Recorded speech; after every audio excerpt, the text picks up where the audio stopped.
Bismillahirrahmanirrahim. Assalamualaikum warahmatullahi wabarakatuh. Innal hamdalillah nahmaduhu wa nasta'inuhu wa nastaghfiruh wa na'udzu billahi min shururi anfusina wa min sayyiati a'malina. May yahdihillahu fala mudilla lahu wa may yudlilhu fala hadiyalah. Asyhadu an la ilaha illallah wahdahu la syarika lah wa asyhadu anna Muhammadan abduhu wa rasuluhu la nabiyya ba'da. Allahumma shalli wa sallim wa barik ala nabiyina Muhammadin sallallahu alaihi wasallam. Amma ba'du. Para shaimin dan shaimat yang berbahagia, yang dirahmati oleh Allah. Alhamdulillah, pada pagi hari ini kita sempatkan kembali untuk membacakan sosok sahabat Rasulullah yang lain, yaitu Abu Dzar Al-Ghifari. Abu Dzar yang berasal dari Ghifar. Jamaah sekalian dirahmati Allah, sebelumnya mengingatkan bahwa kita telah membahas tentang Salman Al-Farisi dan Mus'ab bin Umair. Mus'ab bin Umair adalah sosok da'i pertama. Beliau adalah di masa mudanya, di masa jahiliyahnya, sebelum masuk Islam dikenal sebagai seorang yang tampan, bersih, orju, tetapi kemudian segala kemewahan itu ditinggalkan dan mau berbeda dengan yang lainnya karena meyakini akan keimanan yang dibawa oleh Rasulullah SAW. Begitupun Salman Al-Farisi, ia adalah seorang anak pejabat yang penuh kemewahan di Persia, mencari Tuhan yang hakiki, mencari agama yang lurus, sampai kemudian ia menjadi seorang budak dan seterusnya, sampai kemudian meninggalnya pun di saat kejayaan Islam pun ia meninggal di rumah yang sederhana, dan ia memiliki kebiasaan yang unik, yaitu menyampaikan apa yang ia rasakan bahwa gajinya adalah untuk yang lainnya, sementara ia makan dari hasil kerja kerasnya sendiri. Yang ketiga ini kita akan bacakan tentang sosok Abu Dzar Al-Ghifari. Ini juga tokoh gerakan hidup sederhana. Yang pertama, ia datang ke Mekah dengan terhuyung-huyung letih, tetapi matanya masih tampak sinar bahagia. Memang sulit, perjalanan yang amat jauh di dalam panas terik padang pasir yang menyengat badannya, rasa lelah letih, tetapi ia mempunyai tujuan satu, yaitu ingin berjumpa dengan seseorang yang dikatakan telah datang seorang nabi di Mekah. Ia masuk kota Mekah dengan cara menyamar, seolah-olah ia orang yang hendak keliling tawaf, mengelilingi berhala-berhala besar di Ka'bah, atau seolah-olah ia seorang musafir yang sesat dalam perjalanan, atau lebih tepat orang yang telah menempuh jarak yang sangat jauh, yang memerlukan istirahat dan menambah perbekalan. Padahal sesungguhnya ia ingin mengetahui tentang kabar apa saja yang disampaikan oleh warga di Mekah, penduduk Mekah, tentang Muhammad. Begitu ada berita tentang Muhammad, maka kemudian ia datangi, ia dengarkan, sampai kemudian ia mengetahui di mana tempat tinggal Muhammad berada. Dan kemudian sampai kemudian ia mempertemukan dengan Muhammad pada saat itu. Di suatu pagi hari ia pergi ke tempat itu, didapatinya Muhammad sedang duduk seorang diri. Didekatinya Rasulullah, katanya, "Selamat pagi, wahai kawanku sebangsa." Jawab Rasulullah, "Alaikassalam, wahai sahabat," ujar Rasulullah. Riwayat ini disampaikan oleh Abu Dzar. Beliau sampaikan, katakanlah kepadaku hasil gubahan Anda. Lalu Rasulullah menjawab, ia bukan syair hingga dapat digubah, tetapi ia adalah Al-Quran yang mulia. Ujar Rasulullah, kalau begitu bacakanlah, kata Abu Dzar. Maka dibacakanlah oleh Rasulullah, sedangkan Abu Dzar mendengarkan dengan penuh perhatian. Hingga tidak berselang lama ia pun berseru, asyhadu an la ilaha illallah wa asyhadu anna Muhammadan abduhu wa rasuluh. Ditanyakan oleh Rasulullah, Anda dari mana? Saudara sebangsa. Dari Ghifar, ujarnya. Maka terbukalah senyum lebar dari kedua bibir Rasulullah, sementara wajahnya diliputi rasa kagum dan takjub. Abu Dzar pun tersenyum, karena ia mengetahui rasa terpendam di balik rasa kagum Rasulullah demi mendengar bahwa orang yang telah mengakui Islam di hadapannya secara terus terang adalah seorang laki-laki dari Ghifar. Ghifar adalah suatu kabilah atau suku yang tak ada taranya dalam soal menempuh jarak. Mereka menjadi tamsil perbandingan dalam melakukan perjalanan yang luar biasa. Malam yang kelam, gelap gulita tidak menjadi soal bagi orang Ghifar. Tapi celakalah orang yang kesasar atau jatuh ke tangan kaum Ghifar di waktu malam. Sekarang, dikala agama Islam yang baru saja lahir dan berjalan sembunyi-sembunyi, mungkinkah ada orang Ghifar yang sengaja datang menemui Rasulullah untuk masuk Islam? Berkatalah Abu Dzar menceritakan tentang kisahnya sendiri. Maka pandangan Rasulullah pun turun naik, tak putus-putus takjub memikirkan tabiat orang Ghifar. Lalu sabdanya, Innallaha yahdi may yasha. Sesungguhnya Allah memberi petunjuk kepada siapa saja yang disukainya, yang dikehendakinya. Benar, Allah menunjuki saya. Abu Dzar salah seorang yang dikehendaki oleh Allah, beroleh petunjuk. Orang yang dipilihnya mendapatkan kebaikan. Dan memang Abu Dzar ini seorang yang tajam pengamatannya tentang kebenaran. Menurut riwayat, ia termasuk salah seorang yang menentang pemujaan berhala sejak di zaman jahiliyah. Ia termasuk orang yang keras menentang penyembahan berhala. Ia mempunyai keyakinan akan ketuhanan serta iman kepada Tuhan yang maha besar, lagi maha pencipta. Demikianlah, baru saja ia mendengar bangkitnya seorang nabi yang mencela penyembahan terhadap berhala dan mengajak menyembah kepada Allah yang Maha Esa lagi perkasa, maka ia pun menyiapkan bekal untuk segera mengayunkan langkahnya menuju perjalanan yang jauh dari Ghifar menuju Mekah. Abu Dzar telah masuk Islam tanpa ditunda-tunda lagi.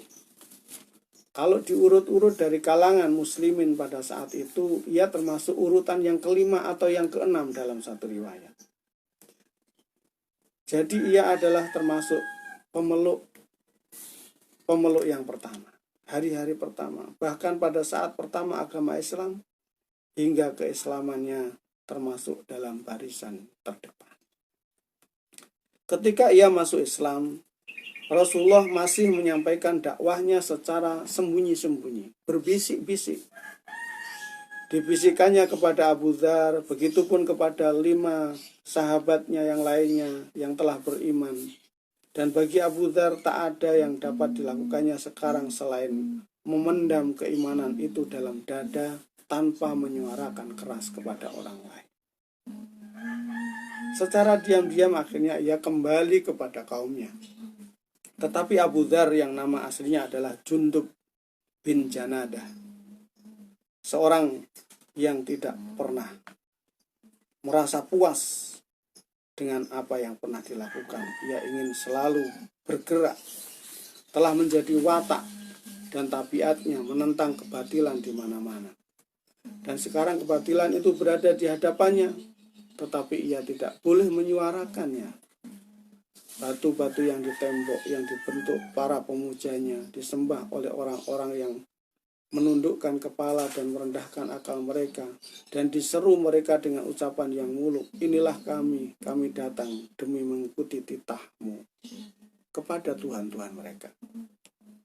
Memang ia melihat Rasulullah memilih cara berbisik-bisik pada hari tersebut, tetapi tak dapat tidak harus ada suatu teriakan keras, kata Abu Dzar, yang akan dikumandangkan untuk menyampaikan berita besar ini. Maka baru saja masuk Islam ia telah menghadapkan pertanyaan kepada Rasulullah, ya Rasulullah, bima ta'muruni? Fa'ajabahu Rasul, wahai Rasulullah, apa yang harus saya kerjakan menurut Anda? Tarji'u ila qaumika hatta yablughuka amri. Kembalilah kamu kepada kaummu sampai ada perintahku nanti, kata Rasul. Demi Tuhan. Faqala Abu Dzar, walladzi nafsi biyadihi la arji'u hatta usrikha bil islami fil masjid. Demi Tuhan yang menguasai nyawaku, kata Abu Dzar, saya tak akan kembali sebelum meneriakkan Islam dalam masjid.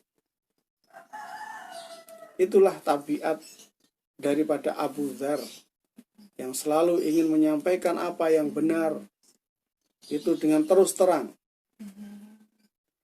Apakah Abu Dzar pada saat terbukanya alam baru secara gamblang yang jelas terlukis pada pribadi Rasulullah yang diimaninya, serta dakwah yang urayanya disampaikan dengan lisannya, apakah ada saat seperti itu ia mampu kembali kepada keluarganya dalam keadaan membisu 1000 bahasa? Apakah ia akan diam saja sementara kebenaran sudah ada di depan mata? Abu Dzar pergi menuju Masjidil Haram dan menyerukan dengan sekeras-keras suaranya, asyhadu an la ilaha illallah wa asyhadu anna Muhammadar Rasulullah.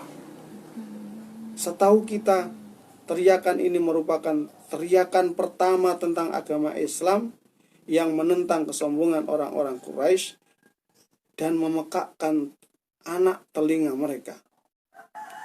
Diserukan oleh seorang perantau asing dari Ghifar yang di Mekah tidak mempunyai bangsa, sanak keluarga maupun pembela. Berani-beraninya Abu Dzar menyampaikan itu dengan lantang di depan mereka.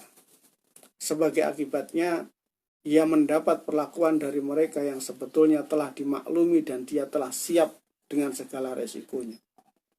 Orang-orang musyrik mengepung dan memukulnya hingga rubuh.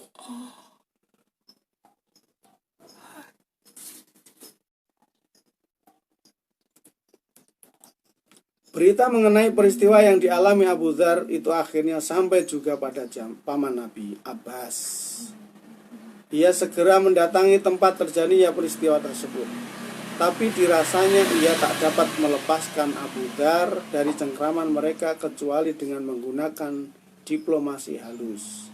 Maka katanya kepada mereka, wahai kaum Quraisy, Anda semua adalah bangsa pedagang yang mau tak mau akan lewat di kampung Bani Ghifar. Dan orang ini salah seorang warganya Ghifar. Bila ia bertindak akan mendapatkan masalah, kemudian menghasut kaumnya untuk merampok kafilah-kafilah kamu nanti. Mereka pun akhirnya sama menyadari hal itu, lalu pergi meninggalkannya. Tapi Abu Dzar telah mengenyam manisnya penderitaan dalam membela agama Allah, tak hendak meninggalkan Mekah sebelum berhasil beroleh tambahan dari Dharma Bakti.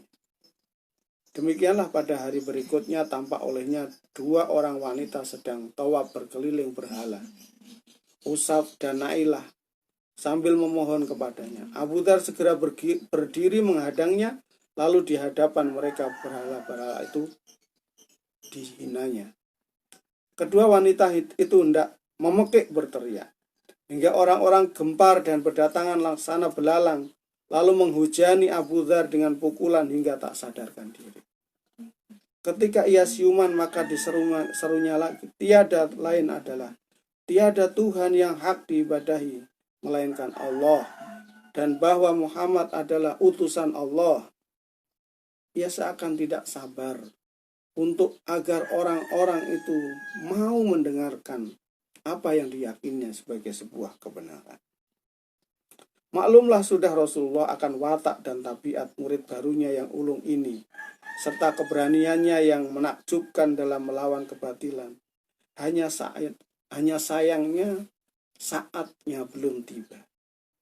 Maka diulangilah perintah agar dia pulang ke kaumnya, sampai bila telah mendengar, nanti Islam terang-terangan bisa disampaikan kepada khalayak ramai.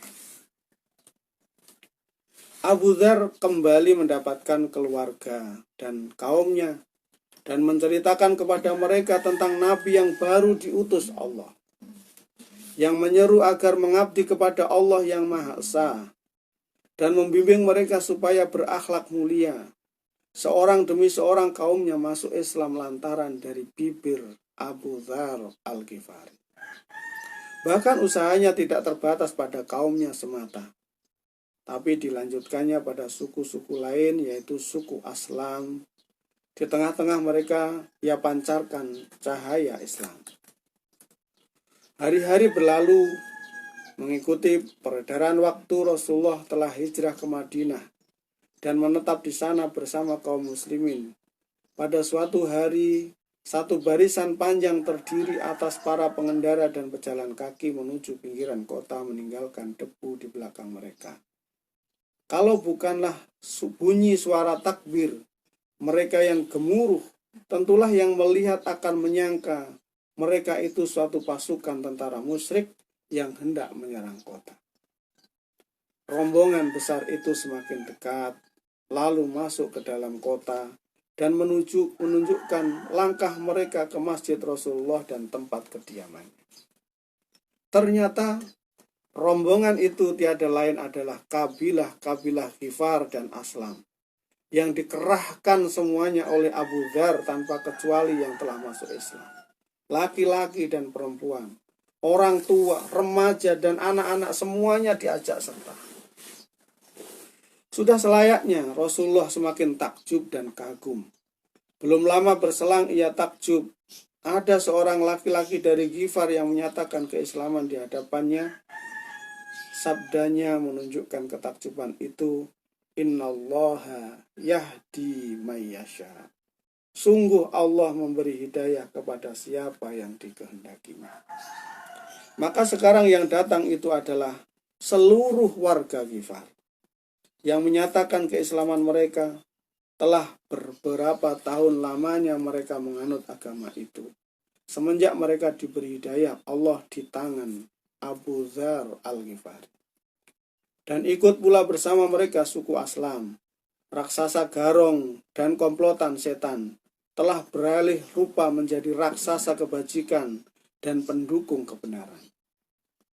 Nah, tidakkah sesungguhnya Allah memberi petunjuk kepada siapa yang dikehendakinya?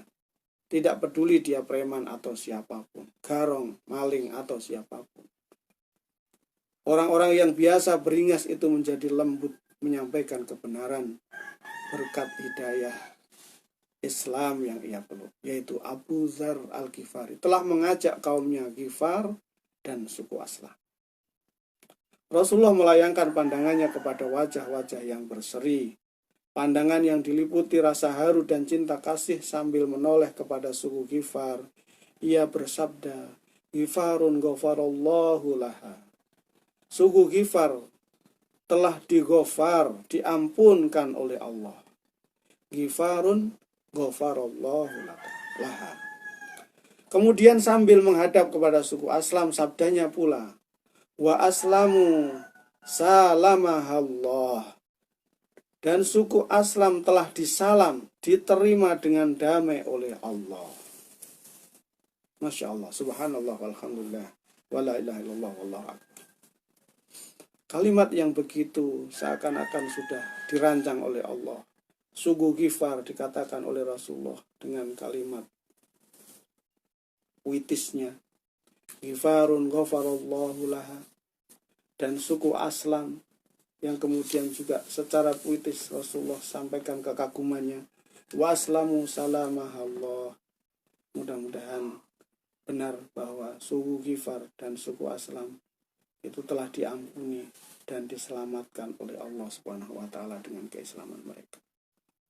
Jamaah sekalian, para shaimin dan shaimat yang dirahmati Allah, berhubung waktu yang sudah sampai pada pukul 6.50, sudah 20 menit berlalu, mudah-mudahan bisa kita resapi kisah Abu Dzar Al-Ghifari, suku yang sangat keras, yang sangat beringas, yang menjadi tamsil keberanian dan kegigihan mereka serta kekuatan mereka dalam menempuh perjalanan yang sangat jauh, dan kemudian sampai Rasulullah seakan-akan nggak percaya bahwa ada suku Ghifar yang datang jauh-jauh ingin memeluk Islam.